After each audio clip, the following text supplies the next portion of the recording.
Hello, everybody. Welcome to the White House. I want to thank Sahila for the wonderful introduction. In case y'all did not hear properly, you're right. We can say it again. I'm just going to repeat this just so you understand. All right, let's listen up. Sahila got into Harvard at 15. Yeah, she didn't mention that. I don't know what y'all were doing at 15. Speaks 4 languages. The Arabic is like a major or a minor, but has 4 of them. Is studying neurobiology. Was listed among the world's 50 smartest teenagers. Now, Michelle, It is. It's just like. Let me just say, there are a lot of teenagers in the world. Yeah. So if you're like one of the 50 smartest ones, that's pretty smart. And she's a wonderful young lady. I mean, she's like the State Department and the National Institute of Health all rolled into one. And we are so proud of your accomplishments and all that lies ahead for you, and you reflect our history. Young people like this inspire our future. And give a big round of applause to her mom, who is here. Right there. Mom's just filming the whole thing. We see you. You're right there. We can't even see her because she's got her iPad in front. Nothing like bragging about somebody's children. We are joined this evening by members of Congress, including Leader Nancy Pelosi, members of the Congressional Black Caucus. I want to congratulate the Association for the Study of African American Life and History, which is the group that gave us Black History Month on your centennial. Give them a big round of applause. All right, that guy, don't get carried away now. He can get carried away. I don't know, he was, you know. Now, as always, this month is a chance to celebrate the central role that African Americans have played in every aspect of American life. Marching for freedom and equality, jobs and justice, making a profound contribution to our culture. And here at the White House, we're committed to honoring that legacy. Earlier this month, for example, we opened up the newly restored Old Family Dining Room to the public for the first time, and it now includes a painting by Alma Thomas called Resurrection, and that's the first in the White House collection by an African-American woman. Michelle made that happen, and we could not be prouder of her for that.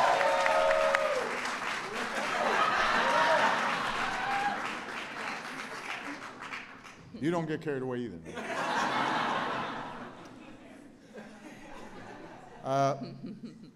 But for the past couple of years, we've also been marking important milestones in that journey.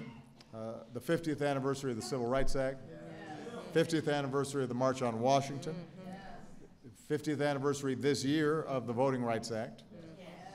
Next week, Michelle and I and the girls will be traveling to Selma to pay tribute, not just as a president or first lady or as African Americans, but as Americans, to those who changed the course of history at the Edmund Pettus Bridge.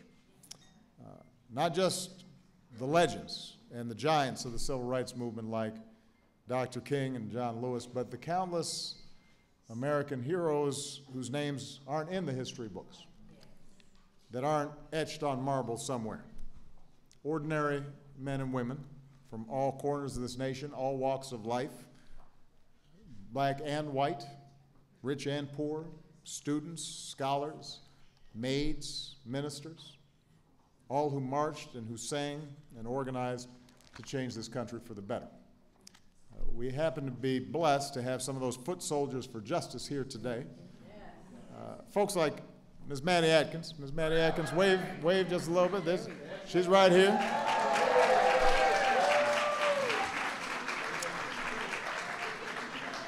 Early in 1965, Maddie, who was just 27 years old, mother of 5, joined with others in her community to march around the Marion Courthouse for their right to vote.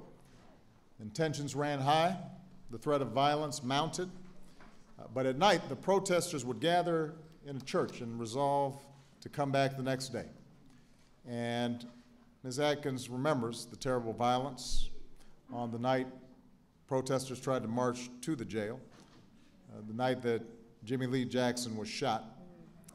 Ms. Atkins remembers running into the church for safety, wiping the blood from the face of a fellow protester, and then going home to her children who were sleeping safe and sound in their beds, and she still went back the next day because despite the doubts and the fears, she knew that she was doing the right thing for her children and their future. And Ms. Atkins went on to help register folks to vote. She ran for office herself, became the first woman elected to her local school board in Perry County. Next week, the world will turn its eyes to Selma again, and when it does, I want everyone to remember that it was because of people like Ms. Atkins and all the others who are here today that we celebrate. But they also remind us, they stand as testimonials to the fact that one day a year is not enough to honor the kind of courage that they showed. 1 month a year is not sufficient to take on their example and to celebrate the power of a movement. That's something that we have to do, each and every one of us, every day, living up to their example, then handing it on to our children and our children's children. And today, on the 3rd anniversary of Trayvon Martin's death, showing all of our kids, all of them, every single day that their lives matter, that's part of our task. I want to thank Trayvon's parents for being here on what's a very difficult day for them. It takes all of us.